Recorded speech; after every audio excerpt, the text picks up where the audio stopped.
Nellore ISKCON Krishna మందిరంలో ప్రభుపాదుల వారి పుట్టినరోజు వేడుకలు ఘనంగా నిర్వహించారు. ఎవరైనా మనస్ఫూర్తిగా ప్రభుపాదుల వారు చెప్పినటువంటివి తూచా తప్పకుండా పాటిస్తారో వారి జీవితంలో ఎప్పుడూ బాధ, కష్టం అనేటివి ఉండవని, ఎప్పుడూ ఆనందంగా, సంతోషంగా జీవితం సాగిపోతుందని సుఖదేవ్ స్వామి వివరించారు. జగద్గురు శ్రీల ప్రభుపాదుల వారి పుట్టినరోజు సందర్భంగా ఇస్కాన్ కృష్ణ మందిరంలో ప్రవచనం, అభిషేకం, భోజన ప్రసాదాలు ఘనంగా నిర్వహించారు.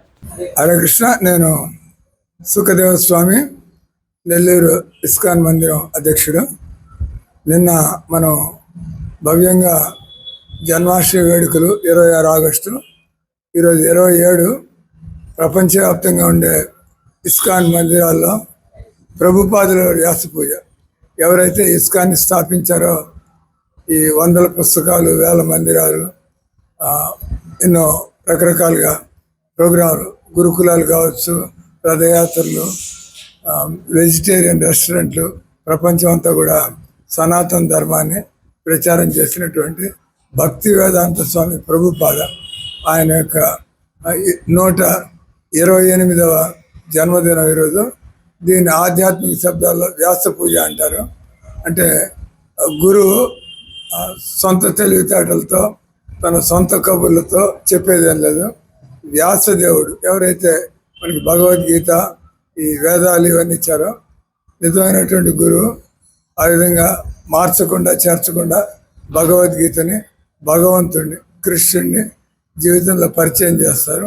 అందుకే ప్రపంచవ్యాప్తంగా తెలివిగల వాళ్ళు లక్షల మంది ప్రభుపాదుల వారి భగవద్గీత చదివి వాళ్ళందరూ కూడా ఈ మాంసాహారం, సిగరెట్లు, సారాయి, సినిమాలు, ఈ పనికి అవసరం లేనటువంటి ఆటలు, ఇటువంటివన్నీ కూడా వదిలిపెట్టి చక్కగా వాళ్ళ కుటుంబం, ఉద్యోగం, మిగతా సమయంలో ఎలా మనస్సుని మనం పవిత్రం చేసుకోవాలా, లేదా ఎలా మనస్సుని మనం స్వాధీనం చేసుకోవాలా, అంటే శరీరాన్ని, మనసుని దాటిన తర్వాతే మనకి ఆత్మ అవగాహన, ఆత్మానుభవం అనేది కలుగుతుంది.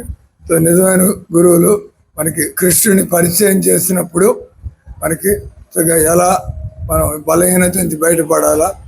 ఈ రకంగా ప్రభుపాద ఒక గురువు యొక్క లక్షణం, వాళ్ళు గురు పరంపర, అంటే వాళ్ళు కొత్తగా చేర్చేది, మార్చేది ఉండదు.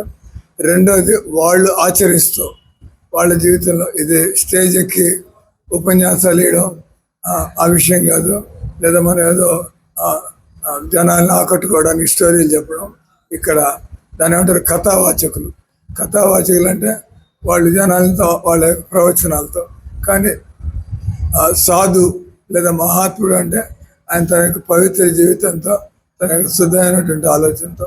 ఈ రకంగా భక్తి వేదాంత స్వామి ప్రభుపాద ఆధునిక కాలంలో ఆయన మన సనాతన ధర్మాన్ని ప్రపంచవ్యాప్తంగా కూడా ఎవరైనా కూడా ఇస్కాన్ శిష్యులు అయితే వాళ్ళు టీ, కాఫీలు, ఉల్లిపాయలు హోటల్లో తిన్నాం, ఇది కూడా ఉండదు.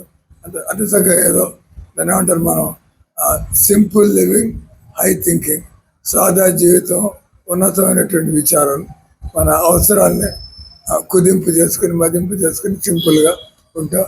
మన తెలివితేటల్ని, మన సమయాన్ని, మన వనరుల్ని ఏ విధంగా దేవుడికి, ఇతరులకి. ఇప్పుడు ఆయన మందిరాలు కట్టారు, అది దేవుడి సేవ అట్లాగా అవుతుంది. కానీ మందిరాల్లో మనలాంటి వాళ్ళంతా వచ్చి మనం కూడా నేర్చుకుంటాం. అంటే ఇది మాధవ సేవ కూడా, మానవ సేవ కూడా. ఈ రోజులు కొద్దిగా అపార్థం చేసుకుంటారు, మానవ సేవ, మాధవ సేవ అని చెప్పి. నిజంగా మాధవుడికి సేవ చేయాలా, మానవులకు కూడా సేవ చేయాలా. అది మనం మనుషులకి సేవ చేసి అది దేవుడికి సేవ అంటే మనకి ఏమైనా ఆత్మజ్ఞానం ఏమైనా కలుగుతుందా? మనకి దేవుడు అంటే ప్రేమ ఏమైనా కలిగిందా? అదేం లేకుండా కేవలం అంటే మనకి దేవుడు అర్థం కాలేదు, లేదా మనం భక్తి చేసేటువంటి మన దగ్గర సమర్థత లేదు. కాబట్టి మనం దాన్ని కప్పిపుచ్చుకోవడానికి మానవ సేవ, మాధవ సేవ ఇట్లా అంటూ ఉంటాం. కాబట్టి భగవద్గీత చక్కగా చదివినట్లయితే విషయాలు తెలుస్తాయి. ఇక్కడ ఒక 2 విషయాలు చెప్పి నేను ఆఫ్ చేస్తాను. ఒకటి వచ్చి హిందువులకు దేవుడు, ముస్లింలకు దేవుడు, క్రిస్టియన్ అట్లేం కాదు. నిజంగా జ్ఞానం ఉన్నవాడికి తెలుసు దేవుడు ఈ సృష్టికి అంతా కూడా ఒకటే దేవుడు. ఆయన అందరినీ పోషిస్తున్నాడు, ఆయనే అందరినీ లయింపజేస్తాడు. ఆయన మానవ జన్మ వచ్చిన ఉద్దేశం మనం ఏ విధంగా చావు పుట్టుక నుంచి బయటపడాలి. కాబట్టి నిజమైనటువంటి గురువు ఇక్కడ మనకి ఏదో చమత్కారాలు జరుగుతాయి, ఇక్కడ ఏదో అద్భుతాలు జరుగుతాయి, అది కదా.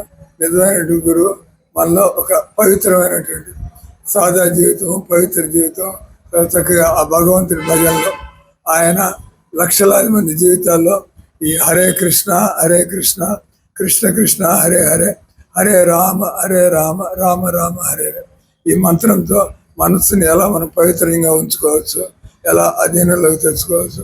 అప్పుడు మనకి సత్వగుణంలో ఈ విషయాలన్నీ అర్థం అవడం ప్రారంభిస్తాయి.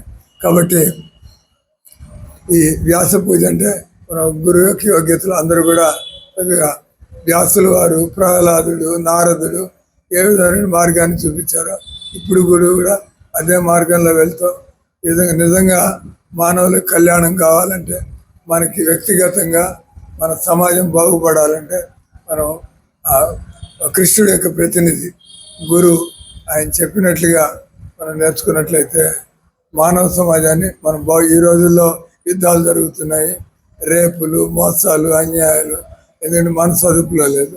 కాబట్టి మనం సద్గురువుల్ని ఆశ్రయించి ఇక భగవద్గీతని మనం సరిగ్గా నేర్చుకుని మనం అన్ని మార్గాల్లోకి కలికాలంలో భగవన్నామాన్ని జపం చేయడం ద్వారా అది ప్రాక్టికల్, అది సులభం, అదే రికమెండెడ్. అది ఈ విధంగా మనం ఇస్కాన్ సంస్థ ప్రభుపాదుల వారి అడుగుదాడల్లో ఈ మిషన్ ముందుకు తీసుకెళ్ళడానికి ప్రతి సంవత్సరం కూడా ఈరోజు 128వ వ్యాస పూజ, వచ్చే సంవత్సరం 130వ వ్యాస పూజ, ఈ విధంగా జీవితంలో ముందుకు పోతూ ఉంటాం.